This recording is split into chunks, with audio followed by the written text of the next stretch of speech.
हमारा next topic है consumption, जिसे हम कहते हैं हिंदी में उपभोग। और कंजम्पशन जो है हमारी सोशल लाइफ का सेंट्रल एस्पेक्ट है।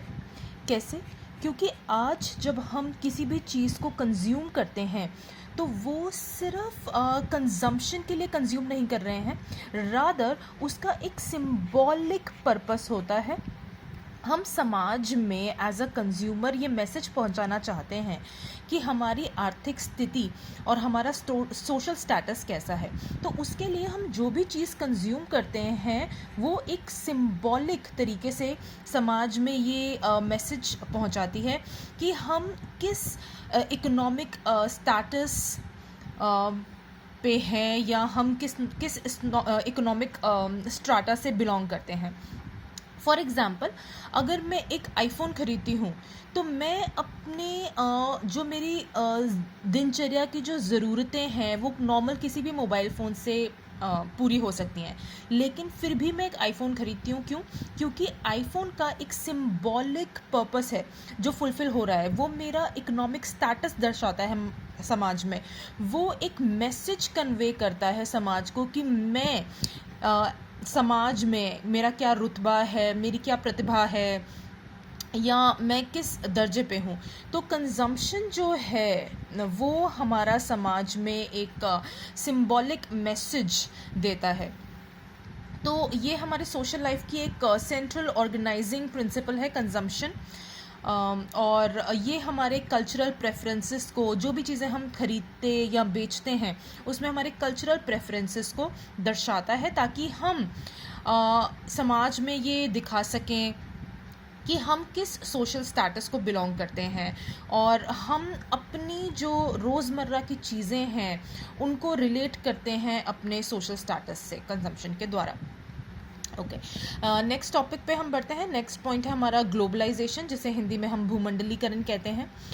भूमंडलीकरण से हमारा मतलब है जो भी हमारा इंटरकनेक्शंस हैं पूरी दुनिया में, जो बहुत सारे देश हैं, सभी देशों के बीच में, जिसे हम लेना देना या एक्सचेंज भी कहते हैं, जो कि हर चीज़ का एक्सचेंज हो रहा है, वेदर इट्स इकोनॉमिकल और कल्चरल और सोशल और पॉलिटिकल।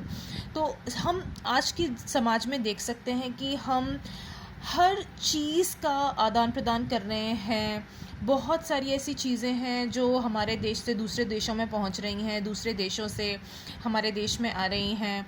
हम लोग बहुत ही कम समय में बहुत दूर दराज के लोगों से बात कर सकते हैं, और सिर्फ बात ही नहीं कर सकते हैं, हम इन्फ्लुएंस होते हैं बाहर के कल्चर से, इकोनॉमिक्स से। एक एग्जांपल मैंने आपको पहले भी बताया था कि किस तरीके से अगर दुनिया के किसी दूसरे कोने में अगर इकोनॉमिक मार्केट में तेज़ी या गिरावट आ रही है तो उसका प्रभाव हम अपने देश में भी देख सकते हैं। और आज के समय में जब हम लॉकडाउन से गुज़र रहे हैं तो उसका एक बहुत बड़ा एग्जाम्पल हम देख सकते हैं कि किस तरीके से जब लॉकडाउन में, पूरी दुनिया में लॉकडाउन हुआ है, और देश, जो दूसरे देश हैं वो अपने देशों से महामारी से निपटने के लिए जो माइग्रेंट्स उनके देश में आए हैं उनको भेज रहे हैं, तो केरला जैसे स्टेट्स को कितना नुकसान हो रहा है।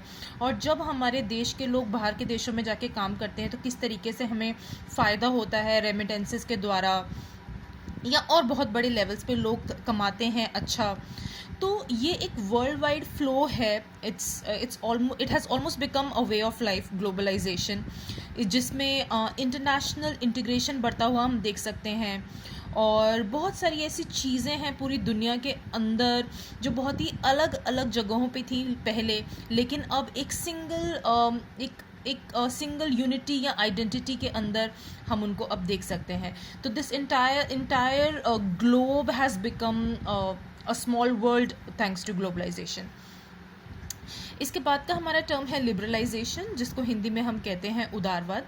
उदारवाद से हमारा मतलब है जब वो इकोनॉमिक पॉलिसीज़ जिसके अंदर गवर्नमेंट कंट्रोल्स जो हैं वो बहुत ज़्यादा ढीले हो गए हैं। जो ट्रेड्स हैं, व्यवसाय हैं, जो कि पहले बहुत ज़्यादा रिस्ट्रिक्शंस हुआ करती थी, वो अब काफ़ी बड़े हद तक कम हो गई हैं। तो गवर्नमेंट कंट्रोल्स जो है वो बहुत हद तक ढीले हो गए हैं, लॉज में रिलैक्सेशंस आ गई है जो लॉज रिलेटेड थे ट्रेड या बिजनेस से। 1991 से पहले हम देखेंगे कि किस तरीके से बाहर के देशों में बाहर के देश जब इंडिया आके बिज़नेस या ट्रेड करना चाहते थे तो किस तरीके से बहुत ही सख्त लॉस का उन्हें सामना करना पड़ता था। लेकिन 1991 की जो पॉलिसीज़ थी लिबरलाइजेशन की, उनके तहत काफ़ी छूट दी गई लोगों को, बहुत ही आसान कर दिए गए भारत में लोगों के रास्ते, और यहाँ से लोग काफ़ी बाहर जा सकते थे बिज़नेस करने के लिए, बाहर के लोग इधर आ सकते थे।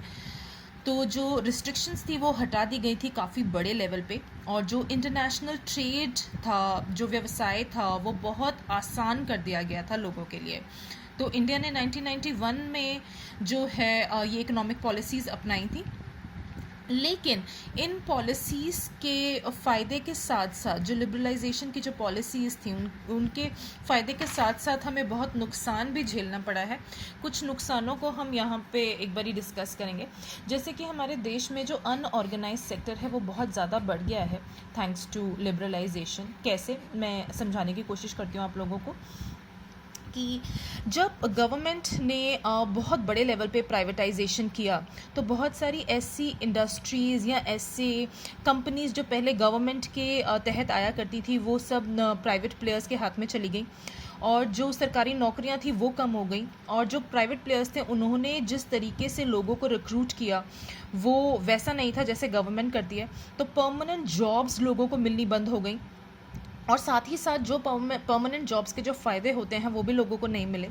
तो अनऑर्गेनाइज सेक्टर जो है हमारे देश में बहुत बड़े लेवल पे बढ़ गया, और ये हम आज के टाइम में जब हम कोरोना से गुजर रहे हैं, जब हम लॉकडाउन में हैं, तब हम देख सकते हैं कि किस तरीके से अनऑर्गेनाइज सेक्टर को बहुत ज़्यादा नुकसान उठाना पड़ता है। और जब अनऑर्गेनाइज सेक्टर बढ़ा तो ऑर्गेनाइज सेक्टर काफ़ी कम हो गया, ये भी हमें देखने को मिला। जो हमारी इकोनॉमिक और पॉलिटिकल पावर थी उनको रीडिस्ट्रीब्यूट किया गया, और रीडिस्ट्रीब्यूट करके इंडिविजुअल हैंड्स में दे दिया गया, मतलब प्राइवेट प्लेयर्स के हाथ में चला गया, जिससे जो हमारा वेलफेयर स्टेट है वो उसका जो रोल है बहुत कम हो गया। हम देखते हैं कि आज भी हम अगर कोरोना का एग्जांपल लें तो हम देख पा रहे हैं कि किस तरीके से हमें एक वेलफेयर स्टेट की बहुत ज़्यादा ज़रूरत है। और वेलफेयर स्टेट का मतलब होता है एक कल्याणकारी राज्य जो लोगों के, हर तबके के लोग जो हैं, जो स्टेट में रह रहे हैं, उनका ध्यान दे, चाहे वो हेल्थ केयर की फैसिलिटीज़ हो या एजुकेशनल फैसिलिटीज़ हो, वो लोगों को मुहैया करवाई जाएं फ्री में, बहुत कम दामों में, और हर इंसान तक वो फ़ायदे पहुँचे। लेकिन thanks to these economic policies of liberalisation जो वेलफेयर स्टेट का रोल है वो बहुत ज़्यादा कम हो गया है, और इसी वजह से जो प्राइवेट सेक्टर है हमारे देश में वो बहुत ज़्यादा बड़े लेवल पे फैल गया है, और उसके नुकसान हमें हर जगह देखने को मिलते हैं, चाहे वो महंगे अस्पताल हों या प्राइवेट स्कूल्स हों या बहुत सारे प्राइवेट एजुकेशनल इंस्टीट्यूशंस हो जहाँ पे आप पैसे दे के एडमिशन ले सकते हैं। तो इस तरीके के जो कुछ चीज़ें हैं हमें देखने को मिली हैं लिबरलाइजेशन के अंदर। आप अपने विचार प्लीज़ शेयर कीजिए कमेंट सेक्शन में, और अगर आपको कोई पॉइंट समझ में नहीं आया है तो please ask and let me know how do you like the video. Thank you so much.